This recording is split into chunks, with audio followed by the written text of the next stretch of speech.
शहीद बीडीजी गार्ड मोहम्मद शरीफ जी अमर रहे, अमर रहे। मोहम्मद शरीफ जी अमर रहे, अमर रहे। बीडीजी सल जब तक सूरज चांद रहेगा शरीफ तेरा नाम रहेगा। पहले मैं आपका धन्यवाद करता हूँ। आज इस लोकनारा में मैं आया हूँ। मेरे साथ बसंत राय ठाकुर जी आएंगे, जो हमारे बीडीजी सेल के स्टेट के कन्वीनर हैं।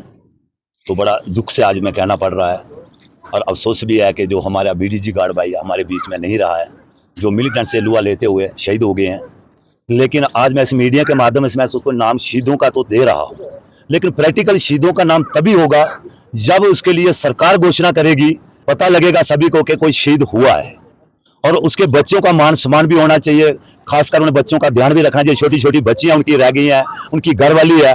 तो मैं सरकार से यही गुजारिश करूंगा और डिपार्टमेंट से भी कि कम से कम इन बच्चों की तरफ भी देखा जाए और इनको बच्चों के कोई पालन पोषण का जो सिस्टम है वो होना चाहिए, पढ़ाई लिखाई का भी। और कम से कम जो इसकी घरवाली रह गई है, मैं चाहता हूं कि उसके लिए कम से कम सरकारी नौकरी जरूरी है, क्योंकि ये छोटे छोटे बच्चों का पालन पोषण बहुत मुश्किल हो जाएगा। दूसरी तरफ से मैं ये भी कहना चाहूँगा कि जिस तरह से डिपार्टमेंट हमारे भाइयों की जो ड्यूटियाँ ले रहे हैं, इन गार्ड भाइयों की पोस्टों पर बुला रहे हैं, लेकिन हम खुद कह रहा हूँ कि ड्यूटी हम करेंगे, ऐसी बात नहीं है। अगर हमें पैसे मिल रहे हैं तो ड्यूटी तो करेंगे, लेकिन चाहे गांव में है, लेकिन बेसिकल जो हमारे आर्डर में गांव में है, अगर मिलिटेंट आ जाते हैं कहीं भी, तो अगर हमें भेजते हैं तो कम से कम उसके लिए हमें एक तो ऑटोमेटिक वेपन की जरूरत है। ये पुराना मिनिस्टर हमारे दिया वेपन पुराना है।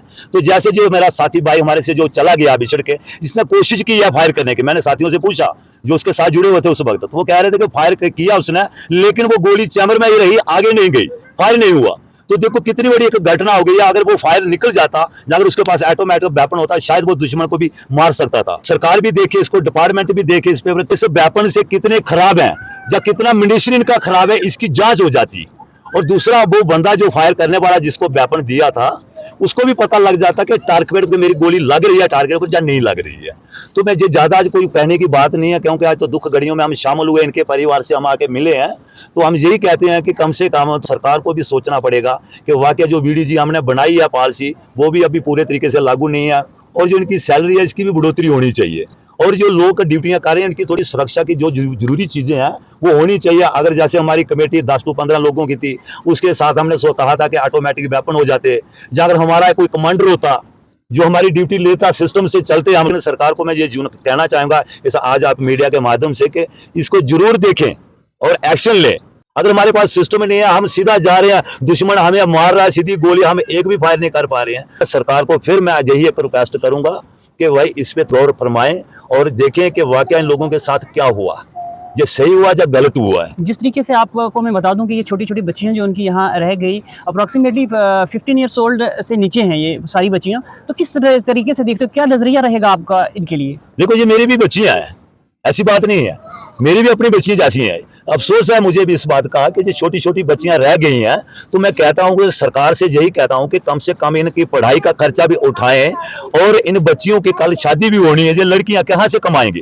तो अगर उनकी माँ रह गई है कि छोटी छोटी उसकी घरवाली रह गई है, तो वो कैसे चलाएगी सिस्टम? जब तक इनको सरकारी कोई जॉब नहीं मिलता है, कम से कम जो इनकी पीछे रह गया वाइफ उसकी, तो उसको सरकारी जॉब होगा, उसकी सैलरी अच्छी, तो अपनी बच्चियों को भी पढ़ाएगी और उसका सिस्टम अच्छा बन जाएगा। और इससे ज्यादा नहीं है कि अगर बीडीजी में लगाई जाएगी तो वो नामुमकिन है। बीडीजी में रह के जिनके बच्चों का पालन पोषण नहीं होता है, इनको परमानेंट ही पोस्ट मिलेगी तभी है। इसके लिए हमारी तरफ से भी मैं अपना आश्वासन देता हूं कि चाहे सरकार के पास जाना पड़ेगा, जिस आला अधिकारी के पास जाना पड़ेगा, हम जाएंगे सभी लोग और ये पूरी डिमांड रखेंगे। और हमें विश्वास है, हमारे साथ बसंत राय ठाकुर जी आए हैं, ये शाना बशाना चल रहे हैं हमारे साथ।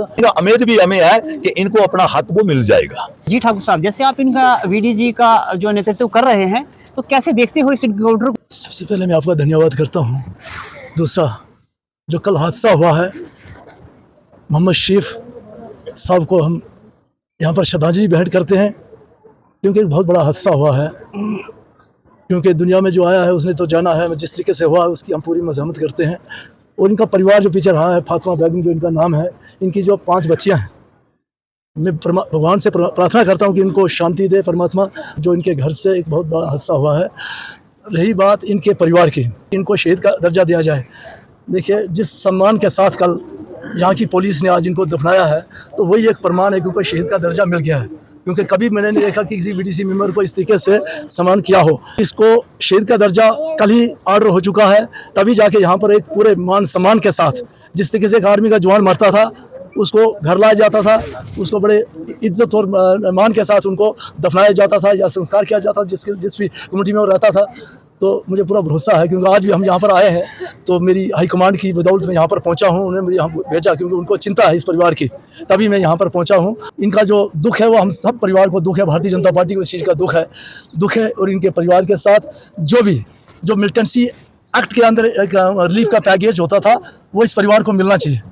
इसके लिए हम बात कर रहे हैं और रात को भी कुछ बात की है। अगर इनको नहीं मिला तो वो भी हम बुलाएंगे। बाकी नौकरी का जो सवाल है, तो नौकरी अगर जो सीमा है उनकी, यानी कि एज लिमिट है, उस पर ये खड़े उतरेंगे तो मुझे लगता है नौकरी भी इनको मिल जाएगी।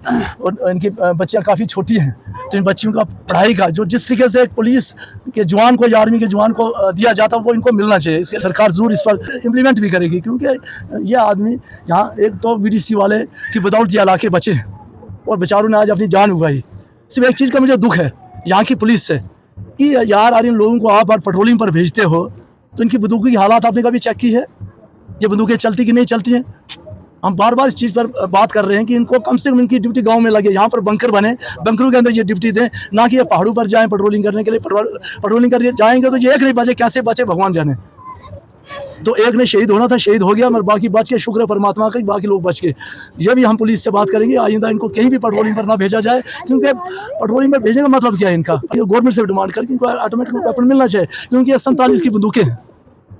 दूसरा, इनका जो कुछ इनको मिल रहा है उस पर बढ़ोतरी होनी चाहिए। 4000 की तनख्वाह और 1 महीने थाने में ये बैठेंगे तो ये खाएंगे क्या और ये अपने बच्चों को पालेंगे कैसे? वो पुराना ज़माना चला गया कि बेचारा कोई मर जाता था उसका पता नहीं चलता था। आज आपने देखा किस मान और सम्मान के साथ इस शहीद को डीआईजी साहब भी आए थे, एसएसपी साहब भी आए, मैं उनका धन्यवाद करता हूँ। जिस मान सम्मान के साथ दफनाया गया है, मैं आपको भी सल्यूट करता हूँ, उसको भी सल्यूट करता हूँ कि इस किस्म का इज्जत मान मिलना चाहिए इनको, क्योंकि ये देश के सिपाही हैं। मैं आपसे भी निवेदन करूँगा, आपके चैनल से भी, और मैं भारत सरकार से भी ये बात करने वाला हूँ। अपने पूरी हाईकमांड जो है इस पर चिंता की है, तभी मैं यहाँ पहुँचा हूँ। मैं इस परिवार से आज मिला हूँ। इन बच्चों को हम क्या दे सकते हैं? हम दुआ करते हैं परमात्मा से, उसकी उस ज़िंदगी के लिए हम दुआ कर सकते हैं, उस परमात्मा जन्नत बख्शे और इनको भी हौसला अफजाई मिले, ताकि ये हिम्मत करें और जीने की राह जो है फिर इनको हमवार हो, वो हमसे जो भी मदद करेंगे। ठाकुर साहब, थोड़ा सा पिछले जाना चाहूँगा। जैसे कि आपने भाजपा की बात करी कि आपने उनसे बात की है वीडीसीज़ के बारे में, तो मैं ये कहना चाहूँगा कि जैसे अभी सरकार भाजपा की है, सेंटर में सरकार भाजपा की है, पिछले 10 सालों में भाजपा की सरकार में रहकर बीडीसीज़ का कुछ नहीं हो पाया। अब क्या आश्वासन दे रहे हो आप बीडीजी को कि आप उनको आने वाले वक्त में कुछ इनके लिए बेहतरी ला सकें? देखिए, बीडीसी जब बनी थी उस वक्त हालात क्या थी, आपको जल्दबाजी में सारा कुछ हुआ। तो पिछली हमारी जो सरकार आज चल रही है, साल बनाया इसको देखने के लिए कि बाकी पार्टी ने तो की नहीं, और कमेटी बनने के बाद आज 4000 जो आपको दिख रहा है, तो ये भारतीय जनता पार्टी की देन है। जैसे कि आप जो भाजपा के समक्ष और ये जो वीडीजी हैं, इनका एक पुल की तरह आप काम कर रहे हो, जिनकी बातों से लग रहा है मुझे, तो क्यों नहीं पिछले 5 सालों में या 10 सालों में इनको न्याय मिला? जैसे कि जो बाकी वीडीसी के एसपीओ से उनको निकाला गया, कोर्ट में इनका केस चला, अभी तक वो सक्सेस नहीं हो पाया। क्या कहेंगे आप इसके बारे में? तो इन 3-4 सालों में क्या हुआ? कुछ लोगों ने 2018 तक पैसे बांटे, कुछ लोगों के दिल के अंदर पता नहीं क्या सोचा है, या कुछ लोगों ने भड़काया उनको। मैं उसी पर भारतीय जनता पार्टी ने 2020 में एक कमेटी बनाई, वीडीसी सेल बनाया, जिसका मुझे कन्वीनर बनाया गया। उस दिन से हम स्टडी करते रहे, बहुत इसमें बाधाएं आने लगी, क्योंकि होम डिपार्टमेंट में सबसे निचली सतह पर एसपीओ था। आज भी एसपीओ किसी को लगाते हैं तो उसको 6000 तनख्वाह देते हैं। तो उस एसपीओ और बीडीजी के दरमियान में जो बीडीजी का एक नई स्कीम लॉन्च हुई, जिसमें 4000 देने का फैसला हुआ। 4000 बहुत कम है, मैं मानता हूँ। बहुत सारे लोग इसमें रह गए हैं। जहाँ तक एसपीओ की बात है, देखो बीडीसी के अंदर कोई एसपीओ नहीं है, ना ही कोर्ट के अंदर कोई इनका कोई केस चला था, वो हवाई वकीलों ने केस किया था, ये कोर्ट का कोई डिसीजन नहीं। और 4000 बहुत कम है, 4000 बड़े। और इनको रिटायरमेंट पर भी कुछ मिला, उस पर भी बात हो रही है। जो बीडीजी का मेंबर है, जिसको तनख्वाह मिलती, या फरवरी का तनख्वाह मिली ना आपको, फरवरी तक 2024 फरवरी तक इनको तनख्वाह मिली। आपके वीडीजी तो सारे चुप है, इसका मतलब नहीं मिली है। जो पेड है उनको पैसा मिल, जो क्या कुछ फील्ड में अनपेड भी है जिनको सैलरी नहीं मिलती है? देखिए हुआ क्या, ये यहाँ पर कुछ पेड और अनपेड का था, उसमें हमें पता नहीं था। सरकार ने ऑर्डर किया